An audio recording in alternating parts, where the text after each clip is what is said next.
Hi everyone and welcome to the Stitch Sessions.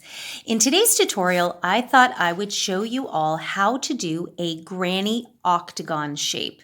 And it's not as common as, let's say, the hexagon, but it's definitely a great shape to work on. It follows pretty much the same principles as a granny square.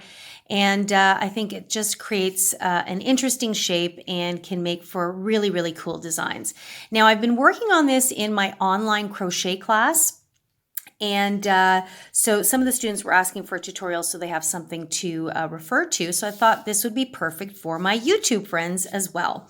And if you are curious about taking part in any of our interactive online classes, just visit our website at crochetcrafty.com. And we've got our schedule up there and when you can register and sign up and all that fun stuff. And of course, if you like these tutorials and want to stay up to date every time we upload, make sure you press that subscribe button and you'll be notified every time we upload, which is every Wednesday morning. And of course, press that notification bell so you'll know right away when they go live. All right, in the meantime, let's get started on our granny hexagon. Okay, so just a few things you'll need as always. Your selected yarn. In this case, I'm using some leftover yarn I had from another project. I would generally recommend working with a medium size 4 if you're a little newer. It just makes it easier to work with. And also, if you are a newer crocheter, I always recommend using a solid color.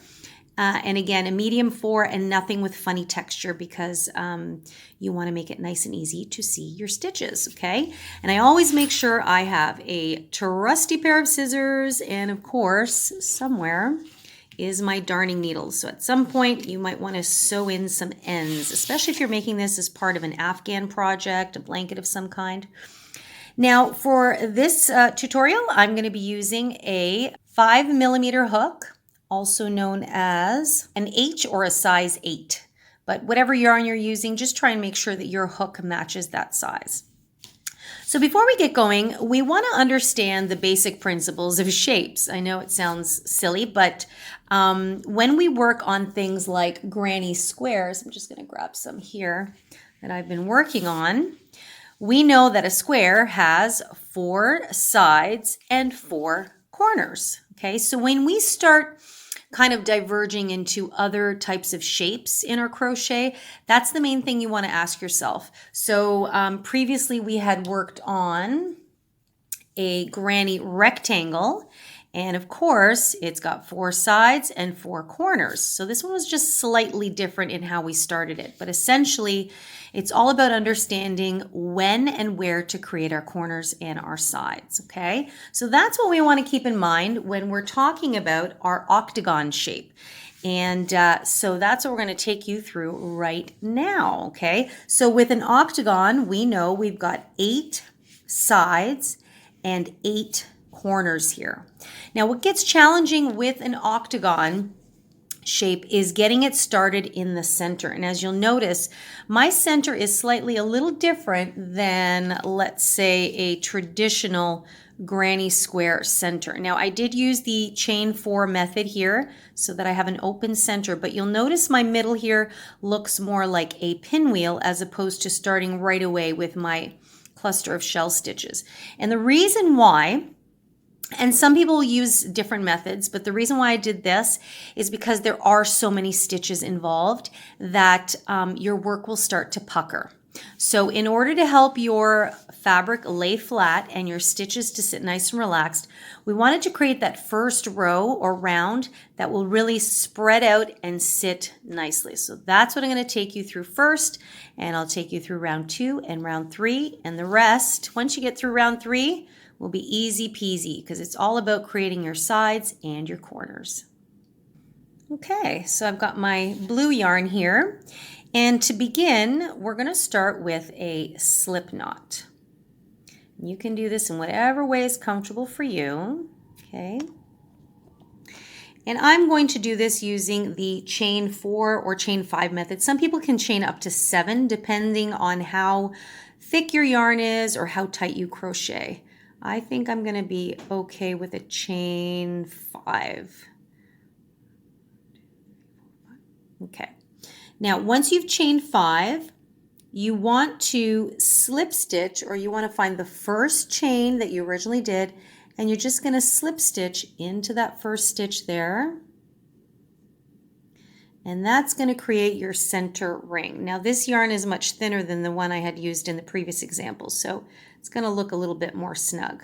Okay, so what we're doing right now is we just created this little ring here, and now we're going to create our first round. Okay, and these are going to be like, I like to call them pie, pieces of the pie. So an octagon has 8 pieces of its pie. So what we're going to do is we're going to chain 4. And the chain 4 is going to count as a double crochet and a chain 1. Okay.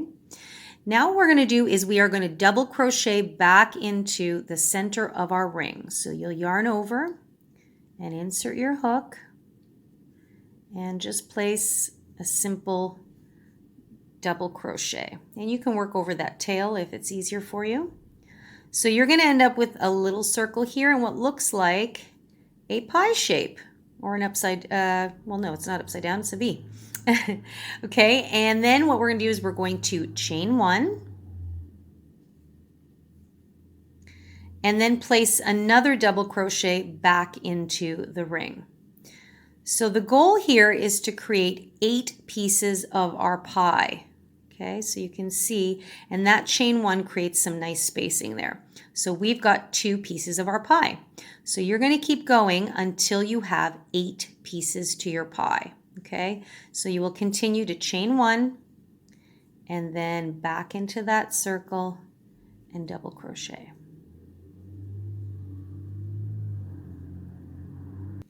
Okay, so I have 7 pieces of my pie made. Now this is sometimes where people can run into a little bit of trouble, is thinking that you still need to do a chain 1 and go in one more time. But in fact, don't forget that we're going to bring these 2 sides together, okay?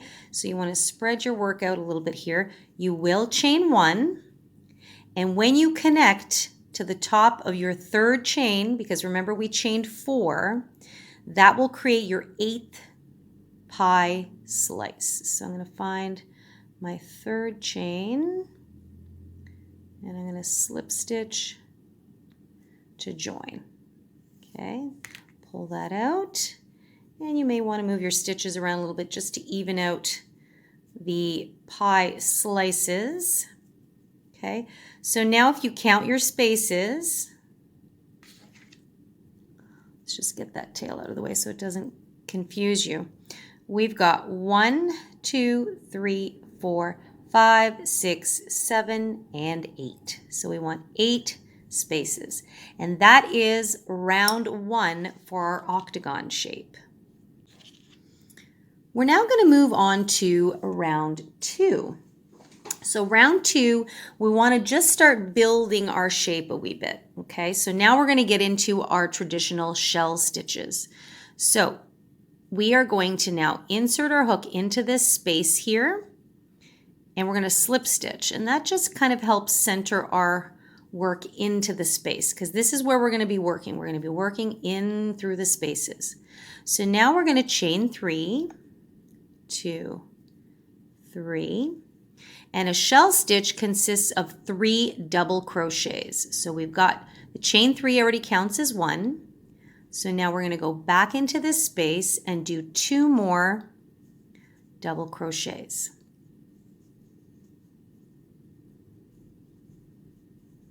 Okay, just like that. Now we're going to chain 2 and go into the very next space and do a shell stitch, which is 3 double crochets.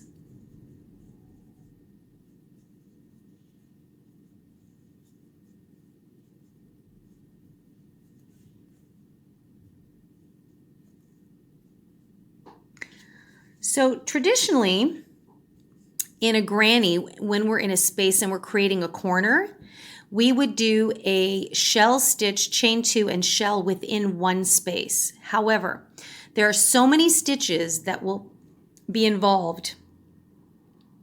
There are just simply too many stitches to cram in here 8 times. That means you'd have 16 shells, and this is what causes your work to buckle a little bit when we're doing things as big as octagon shapes. So I'm going to keep it still very sparse for round 2. So now we're starting to form a small side and a corner. Okay, so the corner is sitting right there. So we're going to chain 2 again. Now we're going to go into the next space and place 1 shell. And this is what you're going to do for all of round 2. Okay, you're just working into the space.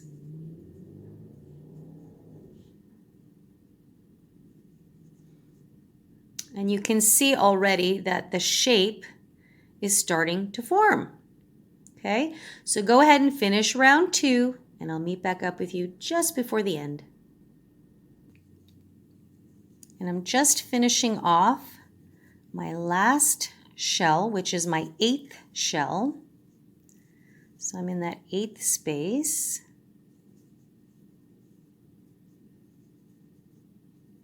Okay, and now I'm going to chain 2 to create that corner. Now I'm just going to find the top of the chain 3 that I started with, and I'm going to slip stitch into there. Okay, and I'm going to pull that out.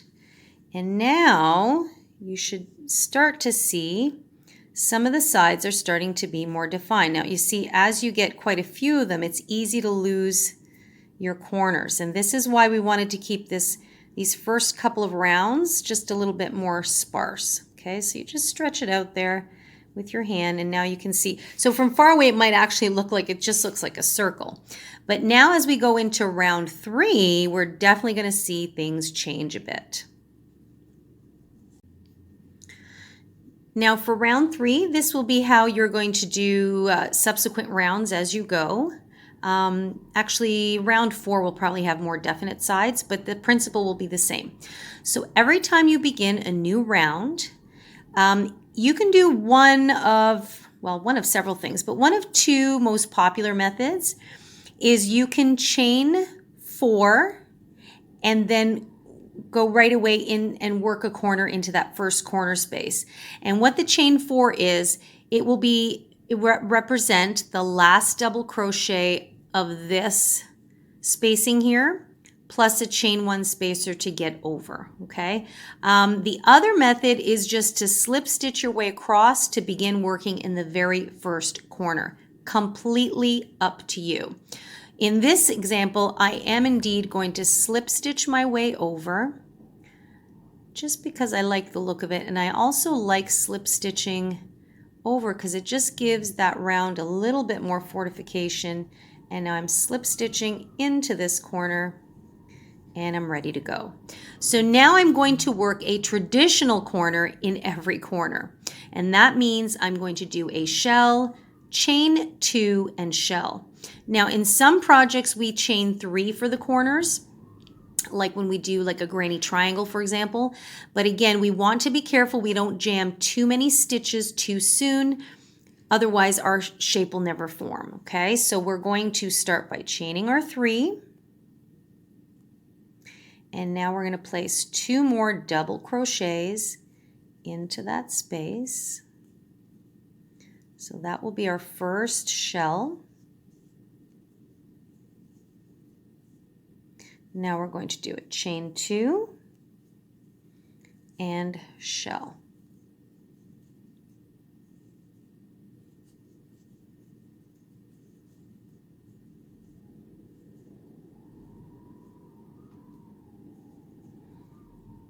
Okay, so now you have a very, very definite corner.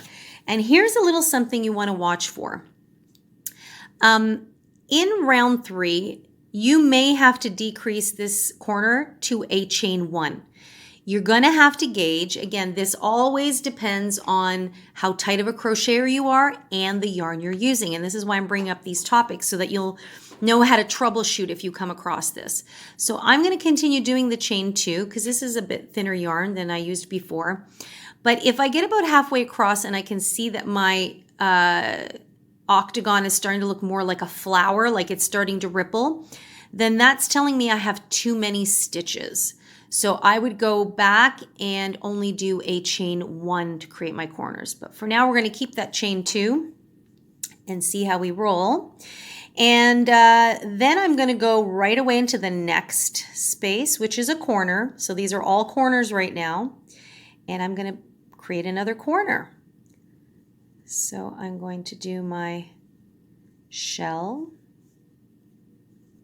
chain 2, and shell. And also there are many people that do grannies with a chain 1 in between. Some do, some don't. Again, this is a good time to gauge that. So I'm not going to do a chain 1 in this round, again, because I'm going to gauge if I might have too many stitches bunching. Okay, so for me, I am not going to do a chain 1 in between. If you find that your work is puckering or bunching in there, then that means you don't have enough stitches. So you want to go in and put that chain 1 on the side. So for now, I'm going to keep my chain 2s in the corners, and I'm just going to not worry about the chain 1 spacer. Okay, so I'm at this corner, I'm going to chain 2 and then go back into the same space. Okay, so we are still creating corners and sides, but this round 3 will make it much more definite. Okay, so there you go. Okay, so do that all the way around, and remember to gauge if you have too many stitches in the corner or not enough on the sides. Okay, and I'll meet you back up at the end of round 3 and we'll compare our work. Okay, so I'm now coming to the end. Okay, so I'm now coming to the end of my round 3, and I actually did indeed go back and only chained 1 for my corners. So you can really see now it's taking on 8 sides, but see how it wants to kind of bow in like that? And it was doing it a lot when I had the chain 2 here. So I just want to try and smooth that out as much as possible. So for my round 3, I only have chain 1 for my corners, and I'm still not chaining 1 in between each one. So I'm at the very end here. I'm going to find the top of my chain 3 and slip stitch to join. Okay, just like that. And so now I'm going to take you on to round 4. And as you work subsequent rounds now, they will be all similar to round 4. So 5, 6, 7, etc., etc. if you're working something quite large. And now the sides should start straightening out much more. So that's why we kind of started off by spreading out our center rounds a bit. And again, I'm going to use my slip stitch method to just bring me over to my space here. So now in the corners, so I've got corners and I've got sides. Okay, so in the corner, I'm going to slip stitch and do my usual corner method. So I have my chain 3 to begin, and we're going to place a shell, and I'm going to continue doing a chain 1 and a shell. Okay, and then as you get further out and further rounds, you may decide that you do in fact need the chain 2 later on, and it is up to your discretion to do that. So that's my second one. And I've got one more double crochet. So all the corners are worked into corner spaces. Okay. Now the next space I have is just a regular shell space. Okay, because my next corner is here. So I'm just going to work one shell into a shell space. So that means I'm going to place 3 double crochets to create my shell. Now, and definitely I want to remain a bit relaxed so that I don't scrunch in my work. Okay, so there you go. So there's a corner, there's the middle of the side, and now I'm going into the next corner. So this is what you're going to do now all the way around for round 4. And here is where you can already see the octagonal shape happening. And round 4 will now be the precedent for all other rounds. So you're going to do a corner inside a corner, and then in between the shells, regular shell spaces, you're going to do a shell, corner inside of a corner, you're going to do a regular shell. Corner inside of a corner, do a regular shell. So hopefully that makes sense. So you can tell a corner by the fact that there's 2 shells with a space. See how there isn't anything in here, it's just a regular space. That's where you would place a shell. Here we've got 2 shells in here separated by a corner. Okay, so go ahead and finish your round 4 and you should have a wonderful octagonal granny.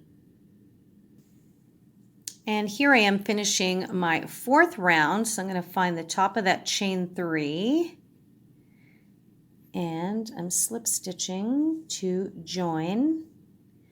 And there we have, now you can really see the octagon shape. Now, depending on what you're working on, I would say on average, most people stop around the 4th round. Maybe they're going to do a 5th round for a border. But hey, it all depends on what you're working on. Maybe you're going to do larger octagons. Maybe you're going to do 10 rounds and have less of them to put together in a large afghan.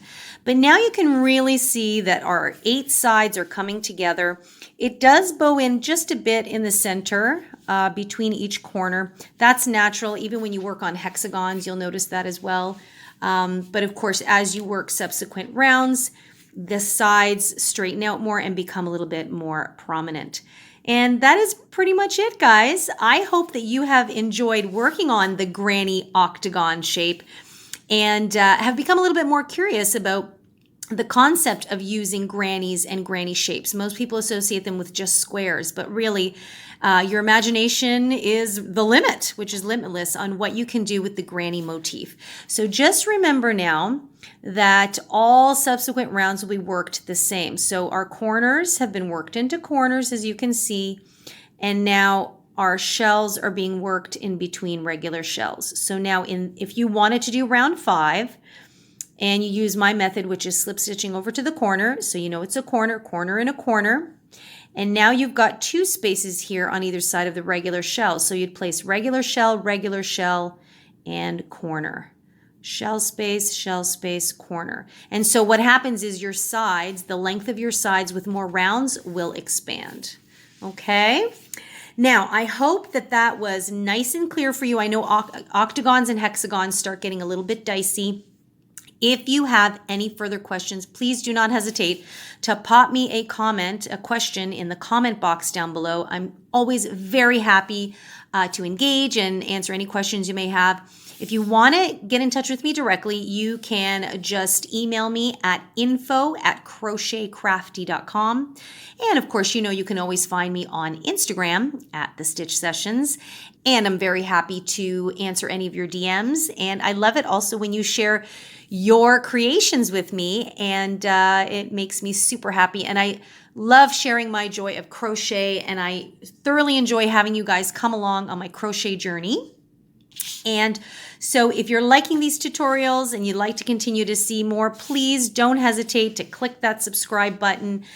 And also make sure to click the like button. Give me a thumbs up on any of the tutorials so far that you have really enjoyed. And this helps me kind of know what types of tutorials you would like to see. And then I know that I'm on the right track with the material you'd like to work on. So after all of that, thank you so much for hanging out with me today.